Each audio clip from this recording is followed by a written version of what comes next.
వెంటనే మీరు అడగంగానే మీకేదో టీఆర్పీ రేట్లు కావాల్సిన నేను ఇచ్చేయడం కాదు కదా. సార్, వైసీపీ ఎమ్మెల్యేలతో కలిసి మీరు అధికారిక కార్యక్రమంలో పాల్గొనడం పట్ల కూడా అధినేత అసంతృప్తి వ్యక్తం చేశారని కూడా అవును. ఇప్పుడు మొన్న రేవంత్ రెడ్డి గారు తెలంగాణ ముఖ్యమంత్రి అయ్యారు కదా, ప్రధానమంత్రి గారికి కలవలేదా? కలిసాడా కలవలేదా? ఆయన బీజేపీ, ఈయన కాంగ్రెస్. మొన్న అమిత్ షా గారిని కలిసారా లేదా? కలిశారు కదా. అది తప్ప? అది తప్ప? ఇప్పుడు నాకు కృష్ణప్రసాద్ గారు, వసంత కృష్ణప్రసాద్ గారు, నేను చాలా ఫ్యామిలీ ఫ్రెండ్స్. ఇప్పుడు కాదు, మా తాతగారు వాళ్ళ నాన్నగారు టైం నుంచి. కొండపల్లి ఎలక్షన్ వచ్చింది, అధినేత ఆదేశించాడు 3 రోజులు కూర్చున్నాడు వెళ్ళి నా మీద కుర్చీలు, నా మీద కాదు జనరల్గా కుర్చీలు ఇస్తున్నారు, అవి ఇస్తున్నారు, ఇవి ఇస్తున్నారు. ఆయన పార్టీకి ఆయన కష్టపడ్డాడు, నా పార్టీకి నేను కష్టపడ్డాను. అంతేగాని అక్కడేం పాలసీ డిబేట్ అవ్వలేదుగా. సో ఇప్పుడు మీకు అదే చెప్పేది, రేవంత్ రెడ్డి గారిది ఎగ్జాంపుల్. ఆయన ముఖ్యమంత్రి అయ్యాడు, వెళ్ళి ప్రధానమంత్రి గారిని కలిసాడా లేదా? వెళ్ళి హోంమంత్రి గారిని కలిసాడు లేదా? రాష్ట్రపతి గారిని కలిసాడు లేదా? వస్తే అది తప్పెట్లా అవుతుంది? అది నా ప్రజాప్రతినిధిగా నా యొక్క డ్యూటీస్లో భాగం. అది అర్థమైందా?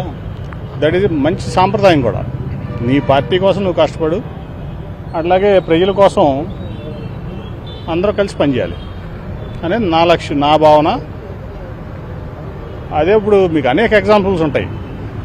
మీకు కాంగ్రెస్లో గెలిచిన ముఖ్యమంత్రులు ప్రధానమంత్రిని కలుస్తారు, అట్లాగే ఇప్పుడు కేంద్ర మంత్రులు వస్తే ముఖ్యమంత్రులు కలుస్తారు, వాళ్ళు బీజేపీలో ఉంటారు, వీళ్ళు వేరే పార్టీలో ఉంటారు. ఇవన్నీ మామూలే.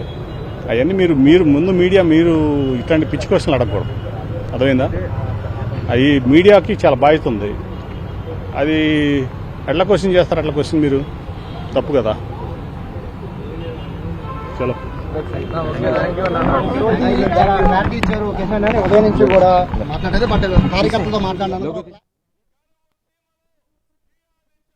సరైన సమయంలో సరైన నిర్ణయం తీసుకుంటారు. సార్, మీ క్యాడర్ అంతా కూడా కొంచెం గందరగోళంలో ఉన్న పరిస్థితి. ఏం లేదు, మీరు పెట్టిన ట్వీట్ తోటి మీరేం చెప్తారు సార్? క్యాడర్ మీరేం చెప్తారు? వాళ్ళ క్లారిటీ ఉంది. సరైన సమయంలో సరైన నిర్ణయం తీసుకుంటారు. సార్, మీ క్యాడర్ అంతా కూడా కొంచెం గందరగోళంలో ఉన్న పరిస్థితి. ఏం లేదు, మీరు పెట్టిన ట్వీట్ తోటి మీరేం చెప్తారు సార్? క్యాడర్ మీరేం చెప్తారు? వాళ్ళ క్లారిటీ ఉంది. సరైన సమయంలో సరైన నిర్ణయం తీసుకుంటారు. సార్, మీ క్యాడర్ అంతా కూడా కొంచెం గందరగోళంలో ఉన్న పరిస్థితి. సరైన సమయంలో సరైన నిర్ణయం తీసుకుంటారు. సార్, మీ క్యాడర్ అంతా కూడా కొంచెం గందరగోళంలో ఉన్న పరిస్థితి. ఏం లేదు, మీరు పెట్టిన ట్వీట్ తోటి మీరేం చెప్తారు సార్? క్యాడర్ మీరేం చెప్తారు? వాళ్ళ క్లారిటీ ఉంది.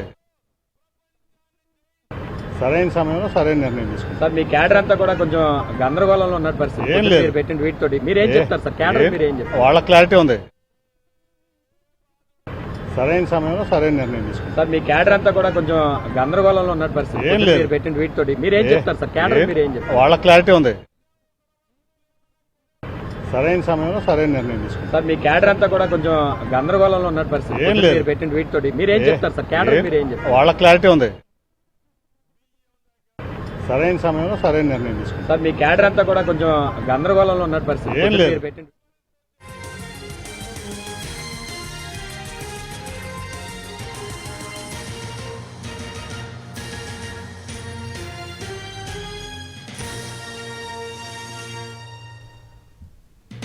సరైన సమయంలో సరైన నిర్ణయం తీసుకుంటాను అని చెప్పారు కేశినేని నాని.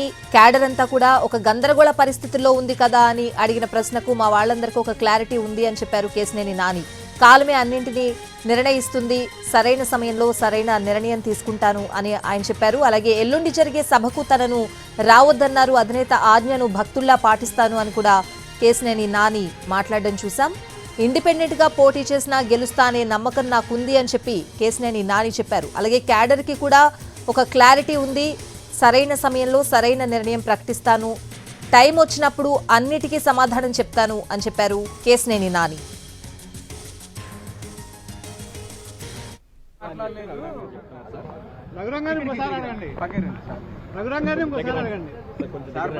కలిసి పనిచేయడం మాత్రమే చెప్పాము. నాని గారు ఆ ట్వీట్ ఎందుకు పెట్టారో అర్థం కాలేదని చెప్పారు.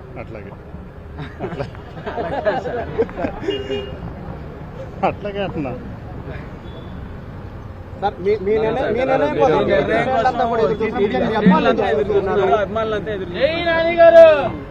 సరైన సమయంలో సరైన నిర్ణయం తీసుకుంటారు. సార్, మీ క్యాడర్ అంతా కూడా కొంచెం గందరగోళంలో ఉన్న పరిస్థితి. ఏం లేదు, మీరు పెట్టిన ట్వీట్ తోటి మీరేం చెప్తారు సార్? క్యాడర్ మీరేం చెప్తారు? వాళ్ళ క్లారిటీ ఉంది, మీకే క్లారిటీ లేదు మీడియాకి.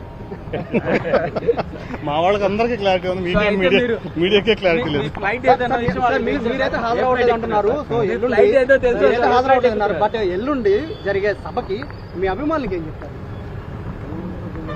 కాదు, నేను చెప్పేది ఏంటంటే నన్ను రావద్దన్నారు, తెలియలేదు. ఇంకా అధినేత నేనేమని చెప్పాను మీకు, మళ్ళీ మీరు అనవసరంగా మాడిస్తున్నారు నాతో. ట్వీట్లో అదే సోషల్ మీడియాలో ఏం పెట్టాను, ఇది నాకు కన్వే చేశారు ముగ్గురు పెద్ద మనుషులు పంపించినట్లు.